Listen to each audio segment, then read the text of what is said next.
So how do you feel about boundaries? It's a legitimate question. A lot of people come to me really struggling with this concept. They often feel guilty for setting boundaries, or they're not sure about even what a boundary is. They've heard the term, set the boundary, things like that, but that's really confusing for them because it's not something that's well taught in our society nowadays, right? They know that boundaries are really important to having healthy, constructive, supportive, and wonderful relationships, but why? And oftentimes they also know that they feel like their boundaries are being violated, but they can't quite pinpoint what the boundary is that's being violated. That's why I've created the Clarifying and Creating Your Boundaries free PDF.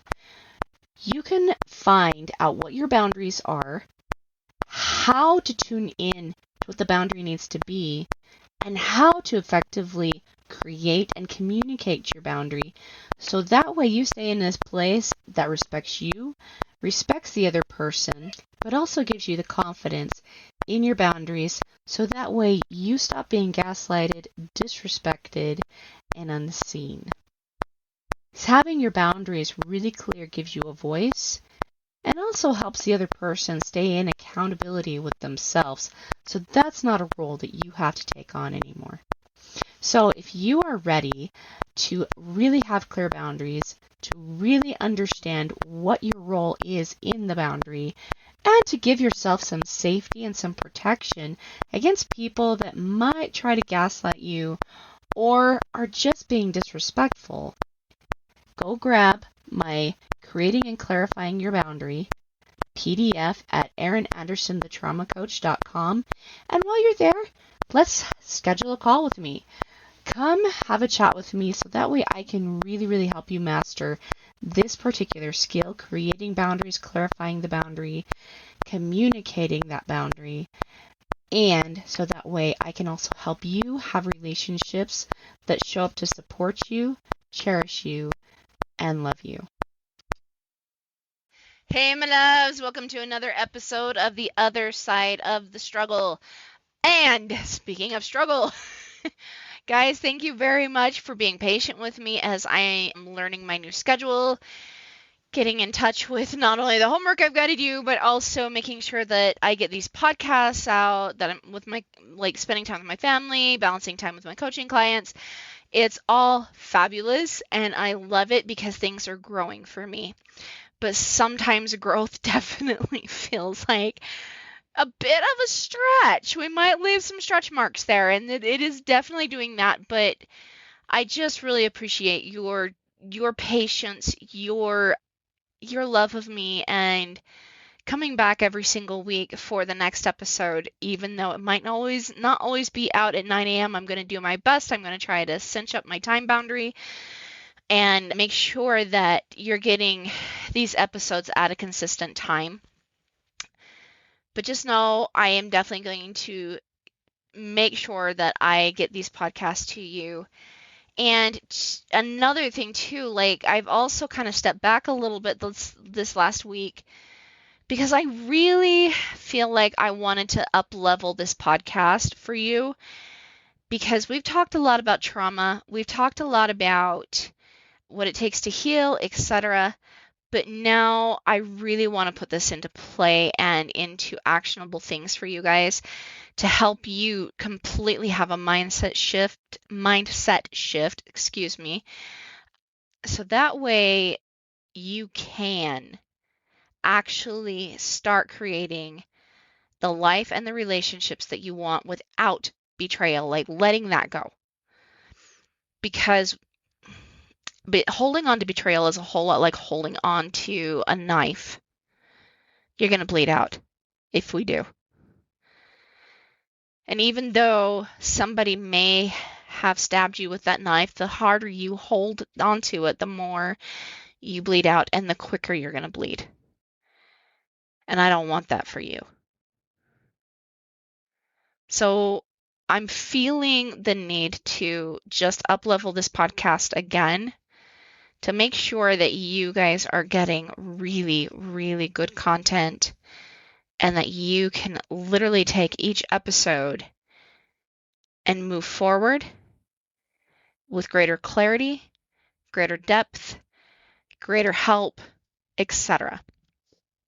So with that, let's talk about this difference between I say I trust God, but I don't trust myself. And let me just say this first, that absolutely is, it absolutely is a symptom of betrayal, and not usually just by one person. This is usually something that I've seen show up in people when they've had multiple betrayals, because if it happens several times, we tend to believe it a lot more. So let's get into this. Like, if you've ever said, I trust God with everything, but then you notice that you overthink every decision, you're second guessing every move, and asking a billion people what you need to do next just so you don't make a mistake. And you're asking, I say I trust God, like I really feel like I trust God, but I don't feel like I can trust myself. You cannot fully trust God if you don't trust the version of you that He created. Okay, let's breathe through that one for a second, because that one can feel kind of heavy. But here's the absolute truth, and this is what I had to learn, is I can't say that I trust God and not trust myself as His creation. If I'm trusting myself as His creation, and I trust that God is loving, knowing, all-powerful, and all He creates is perfections and miracles, and if I'm His highest creation, then that also means that I must also be a perfect miracle in His eyes. It's my job to see it too. Because again, people don't behave above their self-belief. If we want to elevate our actions, our results, our relationships, etc., and step out of betrayal, we need to know that we are not destined for betrayal, that is not what we deserve, so therefore we don't attract it anymore. And you know what? I'm going to be totally honest with you guys here. I'm even needing to take my own advice, because I've actually just noticed the last few weeks, like, whoa, holy drama in my life. And I am not someone who likes a lot of drama, but there have been some relationships outside of like my inner circle. They're not in my inner circle, but man, they still can create enough drama for me. And if I don't deserve that, then I need to take a look and see where I personally am attracting that. Okay, now before that sounds super judgmental, let me say this.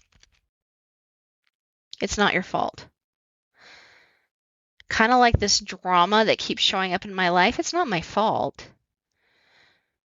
But I can only control what I do and how I think about it and how I show up.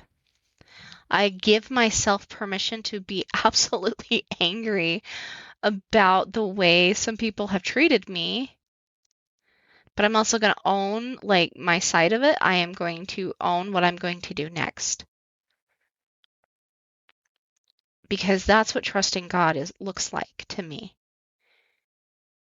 If I own what I do next, and I say that I trust God, I also trust that this can be a growth opportunity. If I allow it to shape me, God will deal perfect justice. Do I believe that? Yes, I do. And I don't need to be around for it. I don't need to be around for it. I just need to trust God with it. And that's what forgiving is. It's for the giving it up to Him, right? And this is coming back in another lesson again. And so I get to listen to the lesson, Because even though that kind of stings when I say, if trauma is showing up in my life, how am I going to deal with it? And how do I respond to it? That's humility. Because I don't want it, therefore I need to do something about it. And creating more drama isn't going to fix it. The same is true for betrayal. It's not your fault that you got betrayed. But the simple fact that it's in your life means that we still have to do something about it. This is why I say that we can't fully trust God if we don't trust the version of ourselves that He created us to be. So, why does this feel so confusing? Why does this feel so vulnerable? Why does this feel so raw? And I think a lot of it has been because we've been taught that trusting God looks like waiting, praying, surrendering, letting go. And yes, I'm even talking about that in this exact podcast, right? Like trusting God with the forgiveness, trusting God with the justice, but also like taking a look at like maybe where I may be desiring a little bit of drama in my life. I've noticed that it makes me feel a little bit alive, that it makes me feel justified, that it makes me feel like XYZ, right? Like it's bringing those pieces up. It's my job to get curious on why I feel a little bit attached to drama. I don't like it, but maybe I do a little bit, if I'm going to be completely honest, right? And so even though waiting, praying, surrendering, and letting go is all part of it, we also need to understand that God works through us and not around us. And if we are holding on to this drama or the betrayal or waiting for somebody to change before we take responsibility over our life, even though maybe we didn't create the problem, we still need to solve it because it's in our life. Like it's part of us, right? If we're waiting for someone else to heal before we give ourselves permission to do that, it blocks our ability to be that vessel, to be what God created us to be. And so it causes us to ignore our intuition, ignore our voice, ignore our needs and our wants, our desires. And it's taking ourselves out of what we feel like we might be called to do and possibly even muddying what we're called to do. Maybe we don't know. But it's really hard to figure that out if we're clogged. Make sense? And then we also need external validation. Like, okay, if they healed, then maybe I'm okay to move forward. That keeps us stuck. And it disconnects us as God's vessel. And that creates this internal problem and this internal tension of, I believe Him and I believe in Him, but I don't believe me and I don't believe in me. And you didn't just wake up one day and decide, you know what, I don't trust myself. That was taught. That's something that's been drummed inside of you probably from more than one relationship. Maybe you've been taught to people please, or being told that you were too much, or you're too emotional, having your voice, your desires, and your wants dismissed and ignored. And from all of that, learning that it's not safe to follow your instincts, your desires, your voice, and your wants. So you adapted and you learned to look outside of yourself for answers. You learn to override what you feel and what you experience, making it very easy to be gaslit unfortunately, and really hard to set really good boundaries. And then you stay small to stay safe. And what that tends to do over time is it causes you to stop trusting yourself and your voice. And when you don't trust yourself, you don't hold your boundaries because you have to know yourself and your values and what those values look like in order to shape good, really unbreakable boundaries, right? Because unbreakable boundaries are all about acting in a way that we love, that we are proud of, that keeps us safe, that keeps us understood because we are becoming our own best friend. Remember, that's that foundational boundary. Be your own best friend. But if we're telling our best friend that she's got to stay safe, that she's got to stay hidden, that the world isn't a place for her, that she has no message, she has no value, that's not a best friend energy. That's not something a best friend says. Think about Christ and how he would communicate with you. If he gave up his life for you on the cross, there's a reason why he's showing like there's a reason why he thought of you specifically. This wasn't just a generic action, it was also deeply personal. And so if he thought you were important enough for the God of this world to die for on the cross, who are we to question him? This is part of the reason why I won't stay silenced. This is part of the reason why I want to keep moving forward in this message of truth, because it is the way I honor him, by honoring who he created when he created me. If I know what is right for me, it doesn't matter if no one else understands it. I actually do know that God and Christ do understand that. Do I trust them that they can bring people into my life or change people's hearts so that way they see me too? So this is where I want to lovingly challenge you, okay? A lot of us have been taught that faith is actually self-abandonment. And let me kind of explain that for a minute. Self-abandonment sounds like I'll just go along to get along. It's fine. It doesn't matter. It's okay. Maybe it's my fault. Maybe I'm wrong. I just need to be more patient. And even though those, like especially patience is a virtue, it absolutely is. The problem is it's not true when it feels tight, anxious, resentful, disconnected, icky. Like you have to abandon yourself again. And then we put a spiritual label on that, calling this is what trusting God looks like. I don't believe that. See, God never asked you to abandon yourself to prove your faith. Sometimes he does ask us to leave behind the things of the flesh. If you think about Matthew, who was a money changer, right?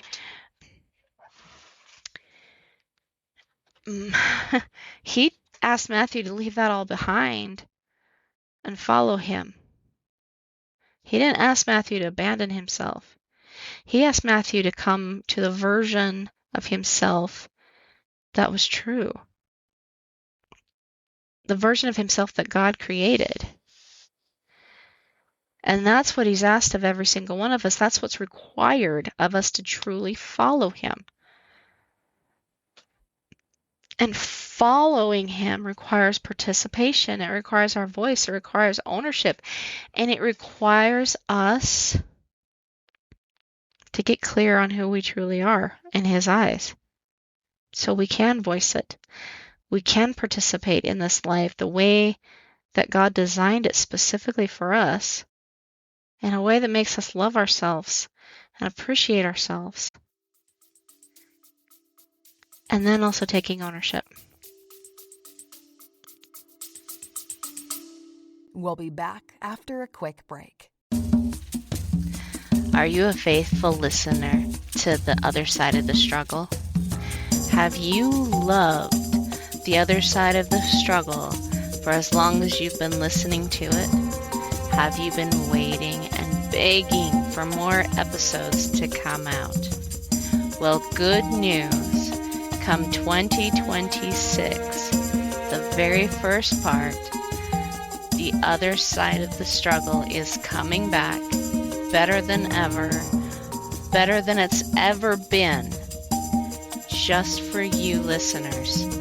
So now you can heal your trauma in ways that you've never realized were possible before. So tune in 2026, we're coming back.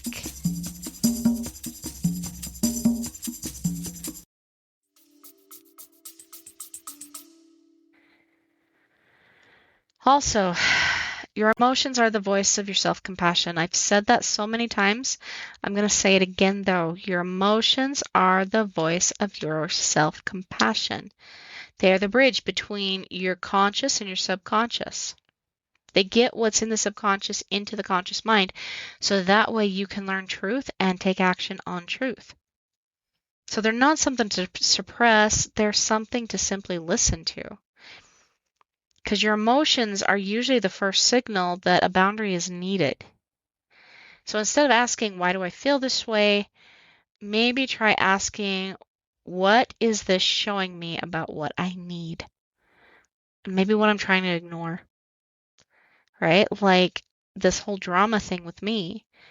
Maybe I don't like being dramatic. I don't want to be dramatic. It doesn't feel good. I'm not a dramatic person. But I'm still kind of drawn into it a little bit. And maybe the Lord is showing me that this needs to go. That means then that I need to take a look and go to Him in prayer and be like, okay, like I can see this. I can see maybe I'm still a little bit drawn to this drama piece. What is required to let it completely go? And then I get to have an exploration with Him. I get to experiment on what He says, and I get to learn more about who I am and be proud of myself for giving it up, just so I can follow Him better. And from following Him, be proud of myself for who I am and how I'm showing up. That's important. Because that's not forced confidence, that's honoring what's already there and letting that come to the surface. So if you're sitting here thinking, okay, I hear this, but how do I actually trust myself? You're going to start here. Tell the truth to yourself first. Kind of like, ooh, you know what? Actually, I am a little bit still addicted to drama. I can admit that. Where do we need to admit what's really hard? And where are you saying, I trust God, but really you're avoiding making a decision?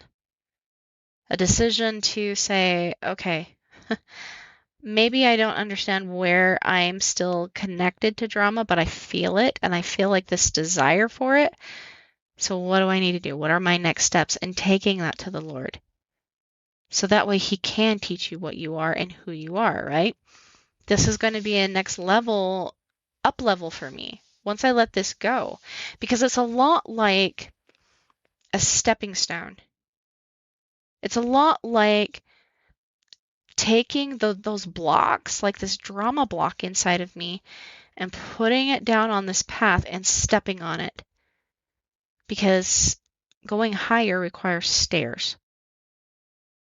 Your stairs are paved with the blocks that are trying to stop you from going up and further. But when we take them out of our lives and we literally make a staircase out of them, they're no longer a block, they're a stepping stone. Self-trust isn't built in big leaps. They're built in little tiny steps. Saying no when you mean no and sticking to it.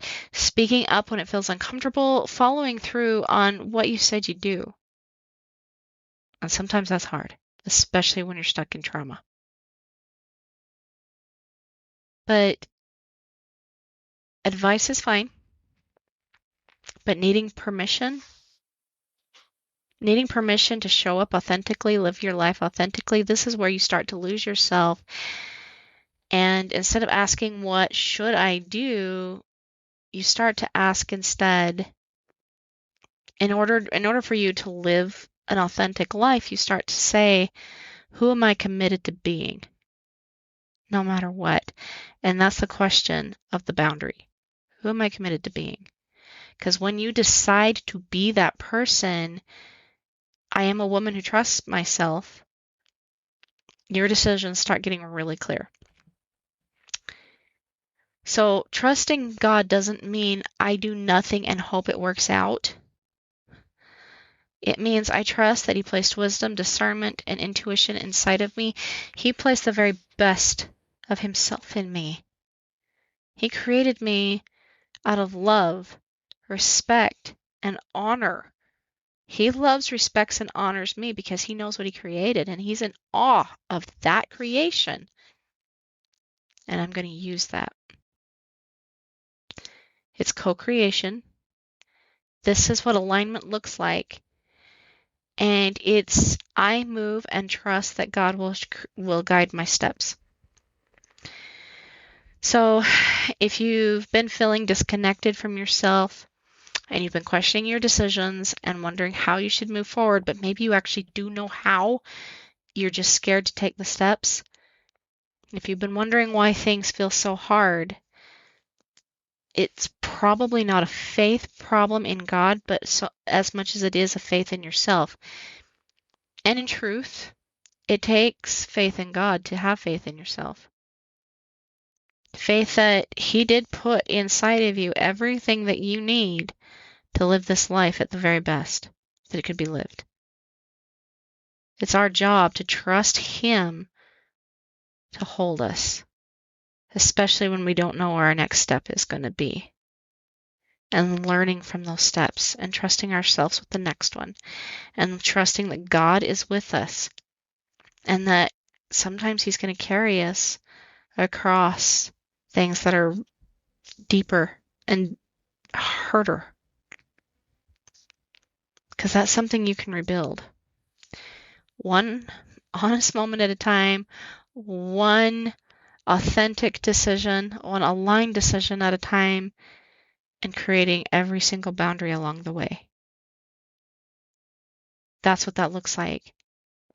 So if you're realizing that the reason why things might feel inconsistent for you in your life, your relationships, possibly a business, maybe it's because you're still struggling to fully trust yourself. But I've learned that fully trusting myself is understanding myself as God's creation and trusting that. And trusting that means I trust Him more. This is exactly the work we do inside the Unbreakable Boundary. And because boundaries aren't just about saying no, they're not the wall we put between ourselves and another person. They're about creating this version of you and staying solid in that person because you love yourself, because God loves you. This is how we trust ourselves, and this is how we start living in alignment with what God placed inside of us when He put us here, when He created us. So, if you've loved this episode, feel free to share this with somebody that you know is struggling. And feel free to reach out, book that call if you guys want some help, some personalized help. If this hit hard but also helped you heal, I'd love to give you some personalized help. There's a link in the description below. Create your unbreakable boundaries. Click it, get a time, and let's chat. I'd love to help you further. All right, my loves. Until next week, I'll see you on the other side. Bye.